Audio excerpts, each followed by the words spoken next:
Welcome dear students to NDA maths classes by DB sir. तो बच्चों, आज की इस क्लास में हम स्टार्ट करने जा रहे हैं एक्सरसाइज 6.4 और आज की क्लास में हम डिस्कस करेंगे question number 1 and question number 2। जैसे कि आप सबको मालूम होगा कि थ्योरम 6.6 का जो प्रूफ है based on the ratio of the areas of two similar triangles को डिलीट कर दिया गया है for the board exam 2021।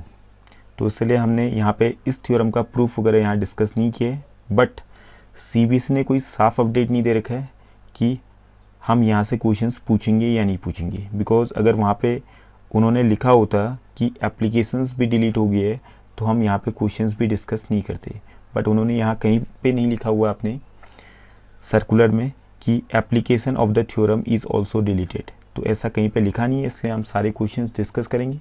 Okay, but आज की क्लास में हम केवल फर्स्ट एंड सेकंड क्वेश्चन को डिस्कस करेंगे। उसके साथ मीन्स क्वेश्चन स्टार्ट करने से पहले हम थ्योरम का जो स्टेटमेंट है उसको समझ लेते हैं, बिकॉज थ्योरम के स्टेटमेंट का यूज़ जो है हम इस पूरे एक्सरसाइज में करेंगे। ओके, तो थ्योरम का स्टेटमेंट हम जान लेते हैं। तो थ्योरम क्या कहता है, अगर आपके पास दो सिमिलर ट्राइंगल्स हैं और उनका जब हम एरिया को डिवाइड करेंगे, मीन्स दोनों की एरिया का रेशियो निकालेंगे, तो वो किसके बराबर आएगा, वो उनके कॉरस्पॉन्डिंग साइड्स के रेशियो के स्क्वायर के बराबर आएगा। मीन्स द इंग्लिश में अगर बोले हम इसको, the ratio of the areas of two similar triangles is equal to the square of the ratios of their corresponding sides. तो इसको हम प्रैक्टिकली समझ लेते हैं कि स्टेटमेंट क्या कह रहे हैं। सपोज कीजिए आपके पास एक ट्राइंगल है, triangle A B C. Okay, एक ट्राइंगल हो गया ट्राइंगल ए बी सी और दूसरा ट्राइंगल है triangle P Q R. Okay, दो ट्राइंगल आपके पास हैं, ट्राइंगल ए बी सी और ट्राइंगल पी क्यू आर, और triangle A B C triangle P Q R के सिमिलर है। Means triangle A B C similar है ट्राइंगल पी क्यू आर की। ओके, तो थ्योरम कहता है अगर दो ट्राइंगल आपके पास हैं, अगर वो सिमिलर हैं तो उनका जो एरिया का रेशियो बनेगा, means area of triangle A B C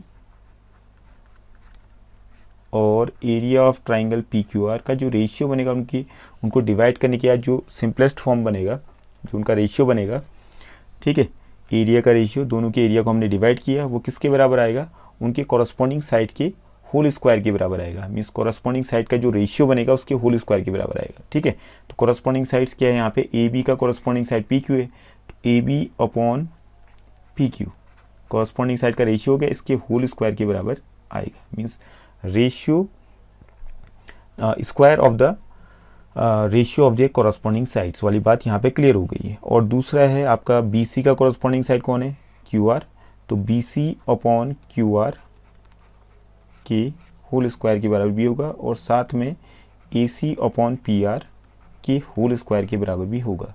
तो यहाँ से आपका क्लियर हो गया। स्टेटमेंट को दोबारा हम रिवाइज कर लेते हैं। अगर दो ट्राइंगल आपके यहाँ सिमिलर, तो हमने एग्जाम्पल ले रखा है यहाँ पे ट्राइंगल ए बी सी और ट्राइंगल पी क्यू आर का। Triangle A B C triangle P Q R के साथ सिमिलर है, तो उनका एरिया का रेशियो हमने फाइंड किया यहाँ पे, मीन्स डिवाइड किया, तो उसकी किसके बराबर आ रहा है, कॉरस्पॉन्डिंग साइड का रेशियो के होल स्क्वायर के बराबर आ रहा है। That means A B upon P Q का होल स्क्वायर या B C upon Q R के होल स्क्वायर के बराबर आएगा, या A C upon P R के होल स्क्वायर के बराबर आएगा। ठीक है, तो तीनों के बराबर आएगा यहाँ पे जो हमने लिखा हुआ है। क्लियर है, तो इस स्टेटमेंट आपने दिमाग में रखना है और उसके बाद क्वेश्चंस वगैरह आपका डायरेक्टली सॉल्व हो जाएंगे। सिंपल सा है, कुछ भी नहीं है इसमें। ठीक है, तो स्टार्ट करते हैं क्वेश्चन नंबर 1 के साथ में। As you can see on the screen, question number 1, triangle A B C is similar to triangle D E F and their areas be respectively. Triangle A B C की area है 64 square centimetre और triangle D E F की area है 121 square centimetre, और ई F हमें given है 15.4 centimetre. Find B C. अब देखिए यहाँ पे गिवन है एरिया, सॉरी यहाँ पे हमें गिवन क्या है, triangle A B C is similar to triangle D E F, ये हमें गिवन है, ये ऑलरेडी क्वेश्चन में गिवन है। तो हमने यहाँ पे एरियाज भी गिवन है और हमने साइड्स निकालनी है, तो हम एरिया वाला थ्योरम यहाँ पे अप्लाई करेंगे। तो area of A B C upon area of D E F, ठीक है, किसके बराबर होगा, A B upon D E, corresponding sides हो गए इसका होल स्क्वायर, साथ में B C upon E F का whole square is equal to A C का कॉरस्पॉन्डिंग साइड हो गया डी एफ का whole square. Okay, but in तीनों में से मुझे जो चीज़ चाहिए उसी को मैं रिटेन करूँगा, तो बाकी चीज़ें तो मुझे नहीं चाहिए नहीं। तो यहाँ पे मुझे ई एफ गिवन है और मुझे क्या निकालना है, बी सी निकालना है। ठीक है, तो मैं केवल यहाँ पे फर्स्ट वाला जो आपका ए बी अपॉन डी का होल स्क्वायर इसको हटा दूंगा और ए सी अपॉन डी एफ का होल स्क्वायर इसको भी हटा दूंगा। तो मुझे ज़रूरत जिसकी है उसी को लिखूंगा, area of A B C upon area of D E F, area of A B C upon area of D E F is equal to B C upon E F का होल स्क्वायर। ओके, अब यहाँ पे value put up करते हैं। Area of A B C कितने हैं 64 और area of D E F 121 is equal to B C कितना है, बी सी हमने निकालना है अपॉन ई एफ हमें गिवन था 15.4। ठीक है, E F is equal to 15.4 का होल स्क्वायर। ठीक है, स्क्वायर को उस तरफ भेजेंगे तो स्क्वायर रूट बन जाएगा यहाँ, square root of 64 upon 121 is equal to B C upon 15.4। तो यहाँ से 64 का स्क्वायर रूट कितना आ गया 8 और 121 का स्क्वायर रूट हो गया 11 is equal to B C upon 15.4। 15.4 को उस तरफ भेजिए मल्टीप्लाई में 8 अपॉन 11 इंटू 15.4 ये आ गया is equal to B C आपका बन गया है। काटिए 11 से सीधे डिवाइड हो रहा है, 11 1 जा 11 पॉइंट 11 4 जा 44 तो 14 8 जा कितना हो गया 112। ठीक है, 112 पॉइंट यहाँ आ गया आपका 2 से पहले is equal to B C. तो B C this implies that B C is equal to 11.2 centimetre. Okay, तो ये इसका रिक्वायर्ड जो हमने निकालना था बी सी की लेंथ ये निकल चुकी है। तो केवल थ्योरम का स्टेटमेंट हमने लगा दिया है और अप्लाई कर दिया है, थोड़ा सा प्रेजेंस ऑफ माइंड रखा, जो चीज़ नहीं चाहिए उसको हटा दिया और जो चीज़ चाहिए उसको लिख दी। Okay, hope this is clear. Now come to question number second. Question number 2 देखिए अब, diagonals of a trapezium ABCD with AB parallel to DC intersect each other at the point O. If AB is equal to 2 times CD, find the ratio of the areas of triangles AOB and COD. तो उसका figure हम बना लेते हैं पहले। Question number 2 का ट्रापीजियम बनाया हमने, ABCD इज अ ट्रापीजियम। तो एक रफ फिगर हमने बना लिया है, ABCD और ए बी पैरेलल है डी सी के, ये दिख ही रहा है फिगर पे।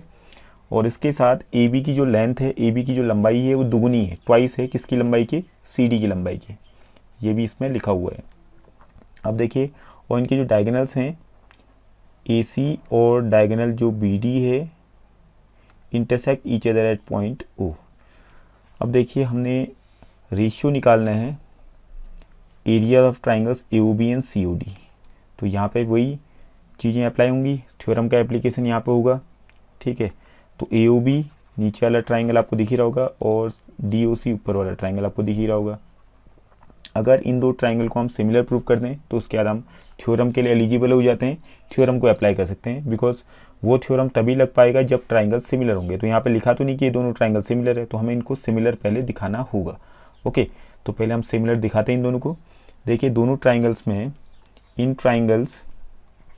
Triangle AOB and triangle COD, triangle AOB और ट्राइंगल COD में क्या क्या चीज़ें बराबर हैं। देखिए, सबसे पहले तो हम लिख देते हैं एंगल OBA, आप देख रहे होंगे यहाँ पे ग्रीन कलर से मैंने शेड कर दिया, angle OBA is equal to